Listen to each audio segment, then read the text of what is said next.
Alright. Here we finally are. It's been a long time since I first wanted to do a video on Superman, and what better place to start than with Post-Crisis, arguably his most popular variant. I'm just going to be covering his base form for now. Superman Blue and the Theta State and things like that will have to wait for another video. Otherwise, I want to be as comprehensive as possible, cover everything that I can think of. There are also a lot of myths I want to debunk, and probably even some myths I won't be able to get to, so you'll have to excuse me if I miss something from this character with decades of appearances and publishings from a variety of different authors. At the end of this video, I'm going to go over the following myths, so look out for those. But first, let's do the actual scaling, starting with speed. There are a huge number of incredibly insane speed feats for Superman in Post-Crisis. I'll go over finite speed scaling initially, and then on to the better stuff. On the lower end, we have things like the Green Lanterns, who are slower than Superman, travelling across the DC universe in 10 hours. The DC universe has been stated to be 100 trillion light years wide, giving us over 87 quadrillion times the speed of light for the Green Lanterns, and this was a very casual feat by them as well. Even better than this is the Shattered God feat, which was performed by Wonder Woman. Essentially, what happened is that the Shattered God was split into trillions of pieces by the Big Bang and carried throughout the universe. The Shattered God then brought all of these pieces crashing down on Wonder Woman, arriving in only a few moments, and she was able to block every single piece anyway. Even if we give Wonder Woman a generous time frame of 1 minute to block all of these, it still comes in at over 52 quintillion times the speed of light. But even this is nothing compared to Superman's higher end feats. During Final Crisis, Mandrake used his monitor ships to launch reality blitzing missiles throughout the multiverse in an attempt to sterilize every single universe. Post-Crisis Superman went to protect his own universe from these missiles, and was able to destroy every single one before Lois Lane's heart could beat once. In order to perform this feat, he would have to have flown all throughout the entire volume of the DC universe, which is 200 trillion light years wide at least. A human heart beats roughly once a second, giving us a ludicrous 1.85 sextillion times the speed of light. Absolutely none of this compares to the huge number of immeasurable speed feats that can be used to scale this version of Superman, however. Now, just to be clear, immeasurable speed just means having enough speed to travel through time via raw speed alone. We call this immeasurable because it breaks the speed formula of speed is equal to distance over time. It's actually faster than infinite speed or inaccessible speed because it allows you to arrive before you left. Without even scaling to any other characters, he was able to travel backwards in time to the beginning of the Big Bang in his fight with Brainiac. When fighting his own death, he broke through the boundaries of space and time. He chases after Superboy, ending up in the future. And here, he's able to vibrate through the time stream to travel back into the past. These are a few among many, many others, and it gets even more explicit when you include scaling to other characters. He has tagged the likes of Professor Zoom or The Flash numerous times, as well as people like Hal Jordan. All of these characters have their own immeasurable speed feats. It actually wouldn't be unfair to say that Superman has some of the most robust immeasurable speed scaling of any character in fiction. The evidence is just completely insurmountable, and I don't understand the people that will try to downplay Superman to these finite speeds I mentioned earlier. On a similar note, I'd like to go over the AP scaling and the absolutely massive amounts of universal feats that Superman would scale to. All in all, I think there's something like 66 different pieces of universal scaling that we've been able to put together so far. Naturally, it would be impossible to go over all of these in a video format like this, so I'll stick to the direct feats for now. In his fight with Golden Age Superman, entire timelines were being rewritten, and the space-time continuum itself was shattered. Superman's heat vision made up 1/4 of the power necessary to create an entirely new universe. This was enough to stop Hal Jordan, who at the time was trying to create his own new universe. He was able to tank a cosmic storm created by Mixie that was going to transmute the entire universe. He's even directly fought a character called Nebula Man, who himself is literally a living universe. When Aztec exploded and released his 4D energy in an attempt to destroy the Annihilator, Superman was also able to survive this attack. And all this is only using feats that Superman directly performed himself. He's traded blows with beings like Orion's avatars, who could survive attacks capable of annihilating the entire universe. On numerous occasions, he's defeated Brainiac 13, who is said to be capable of ravaging timelines, and rewrote an entire universe to his liking. Together with Golden Age Superman, he defeated a young Superboy Prime, who would later go on to survive a Big Bang level attack, and on and on and on and on and on. I think you get the idea. All of these feats start to look a little ridiculous as well, once you realise that Superman was holding back in every single one. In fact, up until very late in Post-Crisis, he couldn't help but hold back. Even against Emperor Joker, of all things, he held back. It's not until his second fight with Doomsday that he learns to use his full power, and he goes on to become much, much stronger after this. At one point, we even see an incredibly weakened, but not holding back Superman one-shot all of his previous villains. He instantly killed Brainiac by clapping, and literally killed Lex Luthor, warsuit and all, by spitting at him. It doesn't get much more disrespectful than that. One of Superman's most downplayed elements is without a doubt his intelligence. There seems to be this idea or meme surrounding Superman, implying he's nothing but a brute that hits things until he wins. This couldn't be further from the truth. Superman's intelligence suits his name, and Post-Crisis has amongst the best intelligence feats of any of his iterations.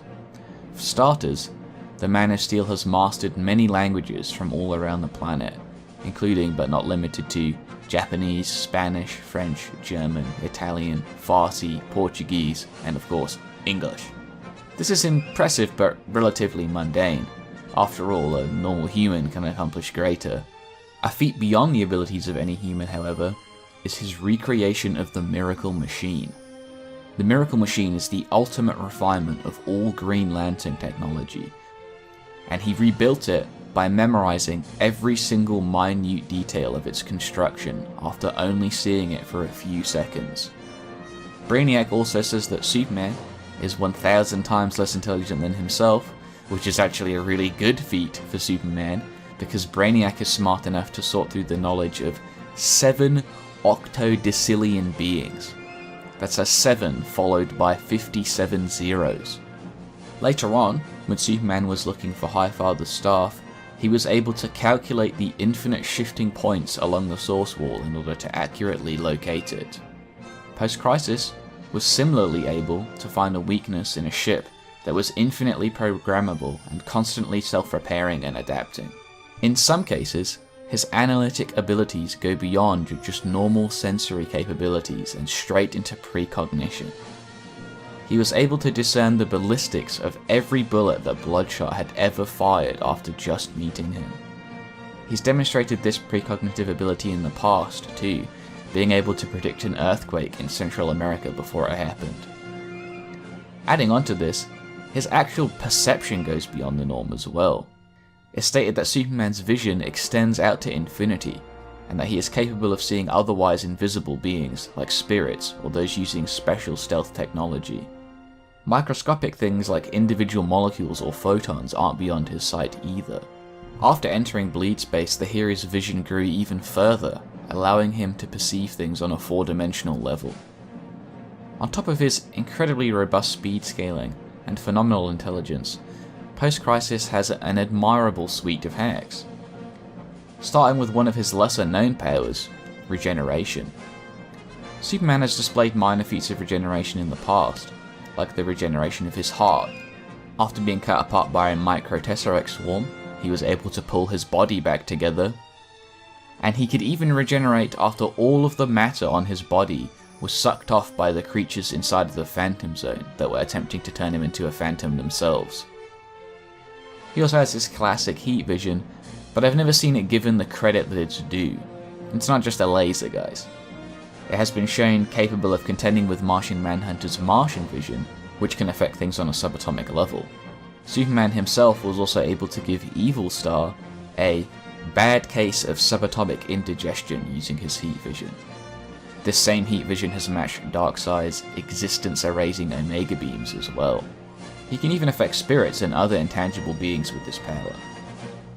It's possible that this heat vision could even melt the very fabric of space and time itself, as both Silver Age Superman and Superboy Prime have done this in the past, although I'm not aware of Post-Crisis doing it himself. Another well-known power of his is his Super Breath, which can freeze people as powerful as a Wonder Woman, and has the range to affect beings the size of planets. On one occasion, it froze and shattered Zatanna's astral projection, proving that it can even work on things like spirits and other intangible entities. Onto some hacks that are a bit well less known for Superman, like his battlefield removal. Of course, there is always the option of simply grabbing your opponent and carrying them to the future or past, using his immeasurable speed as I've already shown. Golden Age Superman once spanned Jimmy Olsen so fast that Jimmy was sent through time. But that's not the limit to his BFR either. In one of his fights with Darkseid, Superman was able to punch the Tyrant so hard that a boom tube formed behind him, sending the New God directly to the Source Wall.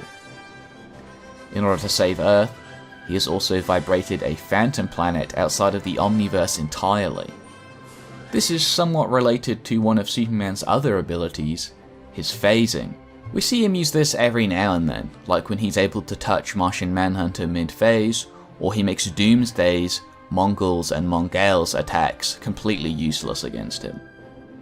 Lastly, is Superman's invulnerability. Now obviously, I don't think that invulnerability is a real thing in power scaling. There's always going to be a character out there that could potentially hurt you, but he does have some level of immutability. This essentially just means that Superman's body can't really be harmed or torn apart like a normal person would be, and is in general resistant to direct damage, even if these same attacks could harm or actually kill Superman. Alright, now let's get to those debunks. Starting with the Superman is inconsistent myth. People often cite things like Superman defeating Soulfire Darkseid or fighting on par with Sivar as outliers, but they are completely unaware of a mechanic in DC known as the boom tube. A boom tube changes your size relative to wherever you are going. Just the shadow of Darkseid was large enough to cover and crush the entire multiverse, so a Superman at normal size would be less than microscopic to Soulfire Darkseid, but that's not what we see. We call this Superman Boom Tube Superman, and he would actually be outerversal, so these are not inconsistencies. Another part of this is those weird arguments I always hear about Superman scaling to Emperor Joker, which I don't understand at all. Because in the actual comic, Superman was completely unable to contend with Emperor Joker at all, and had to resort to a psychological tactic that began with Superman to actually win. He was constantly shown as being inferior to Emperor Joker during all of their engagements. Now onto the solar system level arguments. A lot of people try to argue that solar system level is more consistent for post-crisis despite the massive number of universal feats he performs. However, most of the feats that people will refer to you are either extremely casual or can be easily explained away. A lot of these are not even solar system level at all, ruining the consistency argument. The first comes from one of his fights with Darkseid, where they shook the solar system, and where Superman survives the collision of Apocalypse and New Genesis. As mentioned earlier, this is actually Boom Tube Superman, so both of these feats are outerversal, not solar system level. Next is his battle with the Voidhound. This isn't solar system level either, as the Voidhound was capable of consuming 10 star systems easily, which is a multi-solar system level feat billions of times more impressive than just destroying a solar system due to the distance between stars. A star system is actually a collection of stars and can even be applied to structures as large as galaxies. This was also an extremely casual feat for the Voidhound. Another example, often used, is his battle with the Sun Eater. However, the Sun Eater is stated to be the size of a nebula, which is already a multi-solar system level feat. And on top of this, the Sun Eater has a similar statement of consuming star systems. The infinite mass punch is sometimes capped to solar system level as well, based on a single statement of it having the mass of a dwarf star, versus the 30 or so statements of it having, infinite mass. On top of this, Jenny Ognat is able to perform a similar feat by running, and she was threatening the entire universe at this time. So, dwarf star level mass, solar system level, maybe a little bit low for the infinite mass punch.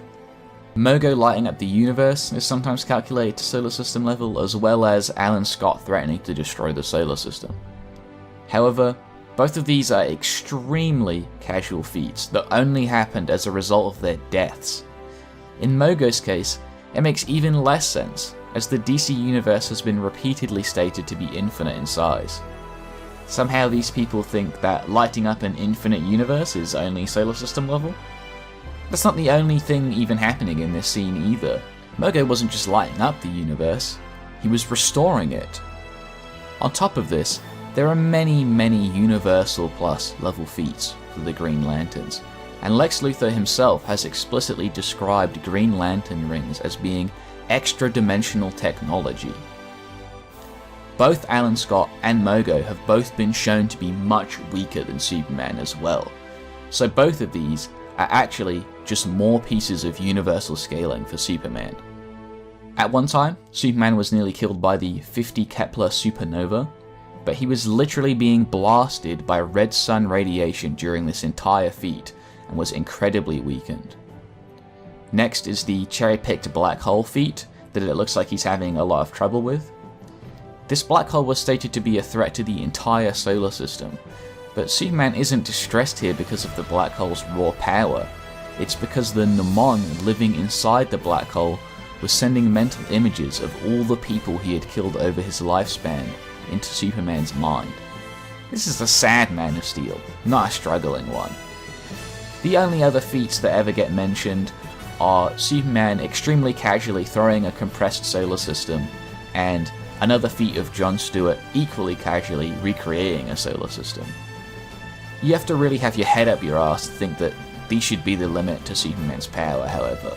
An argument that gets thrown around a lot, especially when it comes to Superman vs Goku debates, is that Superman is somehow unskilled or not good at fighting. This could not be further from the truth. Superman has learned various forms of martial arts from Wonder Woman, General Zod, and Batman. On one occasion, he was even able to defeat Cobra, a man who was a practitioner of every martial art in the world, whilst Cobra was in Batman's body and Superman was in Cobra's body. Alright, as for you dingles who put Silver Age Superman on some kind of pedestal above the other mainline Supermen, allow me to blow your mind. Silver Age Superman and Golden Age Superman directly fought and were exactly equally matched. Golden Age then goes on to get stronger and fights post-Crisis Superman, and both of them tie again. They also both teamed up to fight Superboy Prime later, and Golden Age died, leaving post-Crisis to defeat Superboy by himself, which he did. So this weird Silver Age Superman worship needs to stop. He's literally equal to both of the other mainline Supermen. Lastly, I wanted to go over the infamous Book of Infinite Pages. I've seen a lot of dumb attempts to debunk this feat in the past, like people saying that it was actually Ultraman who lifted the book, not realizing that Ultraman is literally just an evil Superman and is exactly as strong as he is. Another involves arguing that the Book of Infinite Pages can't be infinite because it has a last page. Do people think that infinity can't ever end? I guess by that logic it can't have a beginning either.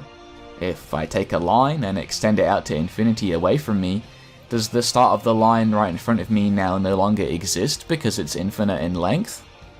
Absolutely nonsensical. Saying the book is only infinite in pages is massive downplay as well, because the Superman in this scan is actually boom tube amped by the ship that brought him there, and that book contains the fates and stories of an entire outerversal reality. So this is an multiversal feat, not just an infinite feat. But Superman and Ultraman were both amped when they did this, so it should not scale to their base forms. Thank you all for watching, I hope you enjoyed. Go ahead and check out some of my other videos, and I'll see you in the next one.